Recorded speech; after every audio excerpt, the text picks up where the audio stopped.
Hello दोस्तों, welcome to back my YouTube channel nurses study point. और आज हम पढ़ेंगे फार्माकोलॉजी का इम्पोर्टेंट टॉपिक है एंटी ट्यूबरकुलर ड्रग्स। ठीक है, तो देखते हैं इसका इंट्रोडक्शन क्या होता है, एंटी ट्यूबरकुलोसिस क्या होती है, इसका साइन सिम्टम्स देखते हैं, इनके क्लासिफिकेशन कौन कौन सी होती है, anti tubercular drug first line second line drugs जो होती हैं। ठीक है, तो अब हम इसको स्टार्ट करते हैं एंटी ट्यूबरकुलर ड्रग्स, जिसमें सबसे पहले इसका इंट्रोडक्शन देखेंगे। इंट्रोडक्शन में है ट्यूबरकुलोसिस। ठीक है, क्या देखेंगे? ट्यूबरकुलोसिस। ट्यूबरकुलोसिस होती क्या है? देखो, टीबी होती क्या है? It is A communicable disease. ये कम्युनिकेबल डिजीज होती है, क्रोनिक ग्रेन्युलोमेटस डिजीज होती है। जो ये क्या करती है कि अपना जो ग्रेन्युलोसाइट्स होती हैं बॉडी के इम्यूनिटी सिस्टम में, ग्रेन्युलोसाइट्स होती है उनको क्या कर देती है? डिस्ट्रॉय कर देती है। और ग्रेन्युलोसाइट को डिस्ट्रॉय करेंगी तो अपनी जो इम्यूनिटी है, इम्यूनिटी क्या हो जाएगी? वीक हो जाएगी। जो कॉज्ड होती है, जो टीबी होती है, वो कॉज्ड होती है माइक्रोबैक्टीरियम ट्यूबरकुलोसिस नामक बैक्टीरिया के द्वारा कॉज की जाती है टीबी।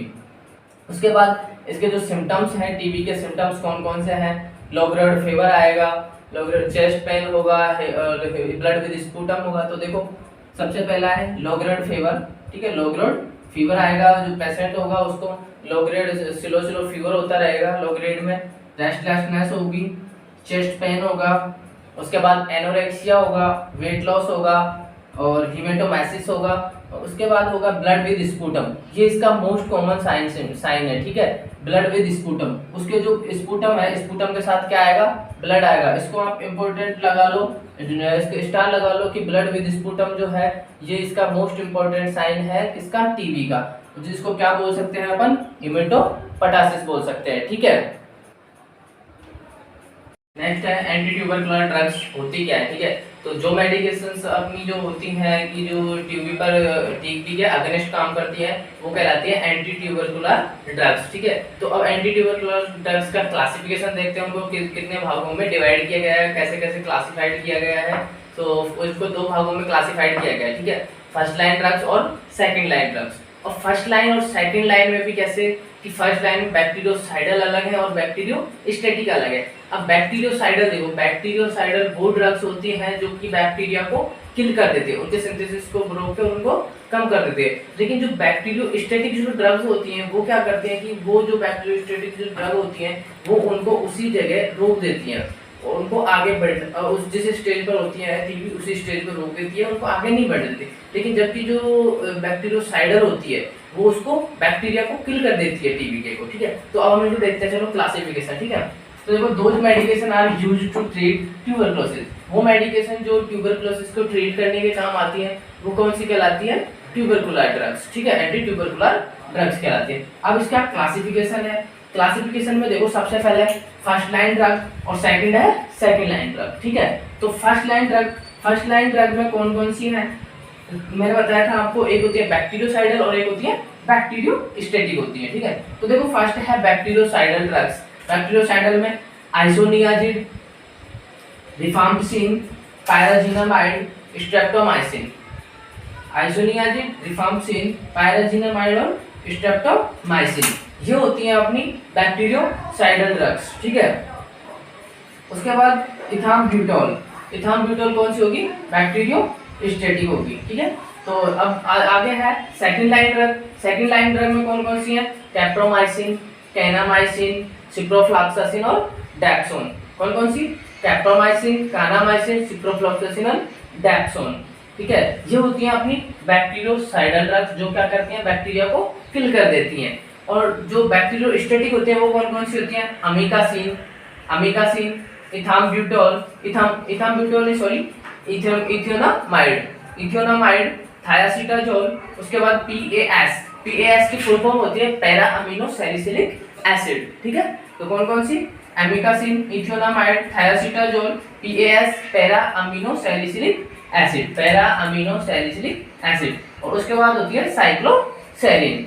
ठीक है, ये था इसका क्लासिफिकेशन। ठीक है, तो एंटी ट्यूबरकुलर ड्रग्स कौन सी होती हैं जो टीबी के अगेंस्ट काम करें? उसका क्लासिफिकेशन फर्स्ट लाइन ड्रग और सेकंड लाइन ड्रग। तो फर्स्ट लाइन जो अपन ने देखा था अभी, आइसोनियाजिड, रिफाम्पिसिन, पायराजिनामाइड और स्ट्रेप्टोमाइसिन था। तो इनको देखो, इनको आइसोनियाजिड इसको H के द्वारा, किसके द्वारा? H के द्वारा, इसको H के द्वारा अपन डिनोट करते हैं। रिफाम्पिसिन है उसको R के द्वारा डिनोट करते हैं। और जो पायराजीनामाइड है उसको जेड के द्वारा डिनोट करते हैं और स्ट्रेप्टोमाइसिन को एस के द्वारा। ठीक है, ये है इसका HRZS।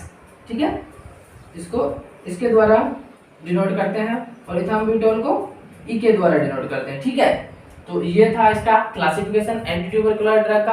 अब हम पढ़ेंगे इनको एक एक करके, आगे क्लासिफाइड करेंगे। इथाम्बुटोल किस काम आती है, आइसोनियाजिड के मैकेनिज्म एक्शन पढ़ेंगे। ठीक है, ओके। तो अब देखो अपन देखते हैं फर्स्ट लाइन ड्रग्स अपन ने देखी थी। फर्स्ट लाइन ड्रग्स उसमें बैक्टीरियोसाइडल थी, आइसोनियाजिड, रिफाम्पिसिन, स्ट्रेप्टोमाइसिन। ठीक है, तो अब इसके एक एक का क्लासिफिकेशन देखते हैं कि वो कैसे कैसे क्या मैकेनिज्म एक्शन है, क्या क्या काम करती है बॉडी पर। तो देख दो सबसे पहले आइसोनियाजिड। ठीक है, आइसोनियाजिड। तो आइसोनियाजिड का क्लासिफिकेशन क्या है, आइसोनियाजिड के जो मैकेनिज्म एक्शन है बॉडी पर वो क्या क्या है, उसके फार्माकोकाइनेटिक्स क्या है, वो सभी देखेंगे। तो देखो isoniazid is first line drugs. First line drug होती है जो कि मोस्ट इफेक्टिव होती है टीबी पर। इसको कॉम्बिनेशन में भी दिया जा सकता है। Isoniazid first line drug, most effective drug of the TB. ये टीबी की क्या होती है, मोस्ट इफेक्टिव ड्रग होती है। उसके बाद act on both intracellular and extra cellular. ये दोनों जो इंट्रासेल्युलर और एक्स्ट्रा सेल्युलर दोनों पर क्या करती है, वर्क करती है। Also active in acidic and alkaline medium, alkaline और एसिडिक मीडियम दोनों पर काम करती है। It is use in combination with other. जो इसको जो आइसोनियाजिड टैबलेट्स है, जो ड्रग्स है, उसको अपन और कॉम्बिनेशन में दे सकते हैं और दूसरी ड्रग के कॉम्बिनेशन में दे सकते हैं। ठीक है, उसके बाद इसका मैकेनिज्म एक्शन क्या है। तो देखो inhibition of the phospholipid layer and damage bacterial cell wall. जो बैक्टीरिया है, बैक्टीरिया की सेल वॉल में क्या करती है, इनहिबिशन फॉस्फोलिपिड, जो फॉस्फोलिपिड हो रही है, जो फॉस्फोलिपिड होती है उसका इनहिबिशन कर देती है, जिससे कि क्या हो जाता है कि बैक्टीरियल सेल वॉल है, उसका जो बैक्टीरियल सेल वॉल है वो क्या हो जाती है, डैमेज हो जाती है। Bacterial cell wall membrane damage हो जाती है। सेकंड है inhibition synthesis of mycolic acid. जो माइकोलिक एसिड है, मायोकोलिक एसिड है, वो क्या हो जाता है, उसका इनहिबिशन कर देते हैं, उसका सिंथेसिस नहीं होने देती है माइकोलिक एसिड का। माइकोलिक एसिड का सिंथेसिस नहीं होगा तो क्या होगा, बैक्टीरियल सेल वॉल डैमेज हो जाएगी, और बैक्टीरियल सेल वॉल डैमेज हो जाएगी तो बैक्टीरिया क्या हो जाएगा, किल हो जाएगा। ठीक है, तो ये माइकोलिक एसिड को इनहिबिशन करती है, जिससे कि बैक्टीरियल सेल वॉल डैमेज हो जाती है। थर्ड है inhibition the synthesis of RNA and DNA. Bacteria का आरएनए और डीएनए का सिंथेसिस नहीं होने देती है। ऑक्सीडेशन एंजाइम इन इवेशन, जो एंजाइम का ऑक्सीडेशन नहीं होने देती है। ठीक है, नेक्स्ट अपना चल रहा था फार्माकोकाइनेटिक्स। तो देखो फार्माकोकाइनेटिक्स, इसका जो रिफाम्पिसिन है उसका फार्माकोकाइनेटिक्स का मतलब होता है जो ड्रग्स है उसकी जो अपन क्या देखते हैं, इफेक्ट्स देखते हैं बॉडी में। ठीक है, तो देखो एब्जॉर्प्शन है, डिस्ट्रीब्यूशन है, उसका मेटाबॉलिज्म है और उसका एक्सक्रीशन कैसे कैसे होता है। तो एब्जॉर्प्शन ओरली एब्जॉर्प्शन होगा, इसका एब्जॉर्प्शन कहाँ होगा, ओरली होगा। डिस्ट्रीब्यूशन होगा, डिस्ट्रीब्यूशन यानी डिस्ट्रीब्यूशन कहाँ होगा बॉडी में, penetrate the all body tissue. जो बॉडी के सभी टिश्यू हैं उनको सभी को पेनिट्रेट करेगा, और कैविटीज हैं उनमें, और प्लेसेंटा, मेनिंजेस आदि में ये डिस्ट्रीब्यूट होगा। उसके बाद आता है मेटाबॉलिज्म इन लीवर। तो आपको पता है कि मोस्टली जो डिजीज होती है, मोस्टली जो ड्रग्स होती हैं उनका मेटाबॉलिज्म कहाँ होता है, बॉडी में, लीवर में होता है। तो जो इसका भी रिफाम्पिसिन है उसका भी मेटाबॉलिज्म कहाँ होगा, मोस्टली लीवर में। ठीक है, उसके बाद एक्सक्रीशन थ्रू यूरिन। एक्सक्रीशन किसके थ्रू होगा, यूरिन के थ्रू हो जाएगा। ठीक है, उसके बाद देखते हैं अपन एडवर्स इफेक्ट कौन से होते हैं। पेरिफेरल न्यूरोपैथी होती है। ठीक है, पेरिफेरल न्यूरोपैथी। उसके बाद रैशेस, फीवर, नोजिया, वोमिटिंग और एनोरेक्सिया। ठीक है, उसके बाद एक और होता है आर्थेलेजिया। कौन सा होता है, आर्थेलेजिया, आर्थेलेजिया। ठीक है, आर्थेलेजिया होता क्या है, आर्थेलेजिया होता है कि इसमें जो कंजेनाइटल डिजीज होती है आर्थेलेजिया, जिसमें क्या होता है कि जो बच्चे होते हैं उसमें जो ब्रेस्ट होते हैं, ब्रेस्ट का डेवलपमेंट नहीं हो पाता। तो ये आर्थेलेजिया भी इसका एडवर्स इफेक्ट है। ठीक है, और ये कंजेनाइटल होता है, क्या होता है, कंजेनाइटल होता है। ठीक है, उसके बाद अपन देखेंगे कि इसकी जो रिफाम्पिसिन है उसकी डोज कितनी जाती है। रिफाम्पिसिन की डोज दी जाती है 300 से 400 mg। कितनी डोज दी जाती है, 300 से 400 mg इन डिवाइडेड डोज में दी जाती है। ठीक है, उसके बाद अब हम पढ़ेंगे अगली डोज ड्रग्स। नेक्स्ट ड्रग हम पढ़ेंगे स्ट्रेप्टोमाइसिन। ठीक है, अब स्ट्रेप्टोमाइसिन है, जो स्ट्रेप्टोमाइसिन ये कौन सी ड्रग होती है, फर्स्ट लाइन ड्रग होती है, जो कि अपने बैक्टीरियोसाइडल होती है। ठीक है, बैक्टीरियोसाइडल होती है। तो इसका अपन देखेंगे फार्माकोकाइनेटिक्स क्या होता है, इसका मैकेनिज्म एक्शन क्या होता है। तो देखो streptomycin it is a aminoglycosidic group antibiotic bacterial drugs. यानी ये अमीनोग्लाइकोसाइडिक जो ग्रुप होता है, अमीनोग्लाइकोसाइडिक ग्रुप एंटीबायोटिक्स हैं, ठीक है, एंटीबायोटिक्स एंटी कौन सी ड्रग है, कैंसर ड्रग है, ठीक है, कौन से ग्रुप की, अमीनोग्लाइकोसाइडिक ग्रुप की। ये बैक्टीरियोसाइडल ड्रग होती है। कौन सी ड्रग होती है, बैक्टीरियोसाइडल। मैंने आपको बताया था दो प्रकार की ड्रग होती है, बैक्टीरियोसाइडल ड्रग होती है और एक होती है बैक्टीरियोस्टैटिक। बैक्टीरियोसाइडल कौन सी होती है कि जो अपने क्या करते हैं, जो कि बैक्टीरिया को किल कर देती है। और बैक्टीरियोसाइडल कौन सी होती है, जो बैक्टीरिया को जो अपनी डिजीज लेवल है उसी लेवल पर रोक देती है, उनकी ग्रोथ को रोक देती है, वो कहलाती है बैक्टीरियोस्टैटिक। और जो बैक्टीरियोसाइडल कौन सी होती है, जो कि बैक्टीरिया की ग्रोथ, बैक्टीरिया को किल कर देती है, उसकी ग्रोथ को रोक के, ठीक है।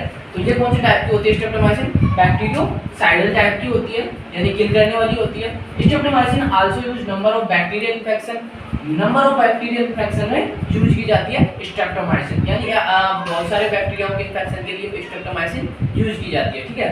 उसके बाद use and form of streptomycin sulphate, यानी जो स्ट्रेप्टोमाइसिन है वो स्ट्रेप्टोमाइसिन सल्फेट के फॉर्म में यूज की जाती है, ठीक है। Use with combination with other drug, इसको अदर ड्रग्स के कॉम्बिनेशन में भी यूज किया जा सकता है, ठीक है, मतलब और जो एंटी कैंसर ड्रग है उनके साथ भी यूज किया जा सकता है। उसके बाद है मैकेनिज्म एक्शन इसका क्या होता है कि ये जो बैक्टीरिया है, बैक्टीरिया की प्रोटीन सिंथेसिस में जो प्रोटीन सिंथेसिस होता है उसको क्या कर देती है, इंटरफेयर करती है, यानी उसको बैक्टीरिया सिंथेसिस, प्रोटीन को सिंथेसिस नहीं होने देती थी। अब प्रोटीन सिंथेसिस नहीं होगा तो बैक्टीरिया जो सेल वॉल है वो नहीं बनेगी, और बैक्टीरियल सेल वॉल, जब सेल वॉल नहीं बनेगी, वो डैमेज हो रही है बैक्टीरियल सेल वॉल, तो क्या होगा कि bacterial cell wall, protein synthesis नहीं होगा, प्रोटीन सिंथेसिस नहीं होगा तो बैक्टीरियल सेल वॉल नहीं बनेगी, और वो सेल वॉल नहीं बनेगी तो बैक्टीरिया किल हो जाएगा। इसीलिए इसको बोला गया है कौन सी ड्रग, बैक्टीरियोसाइडल ड्रग बोला गया है, ठीक है। Thank you guys. आपको वीडियो अच्छा लगे तो कमेंट, शेयर, लाइक करना और सब्सक्राइब जरूर करना, और हमें बताओ कि आपको वीडियो कैसी लगी और नेक्स्ट टॉपिक किस टॉपिक पर वीडियो डाली जाए। Okay, thank you so much.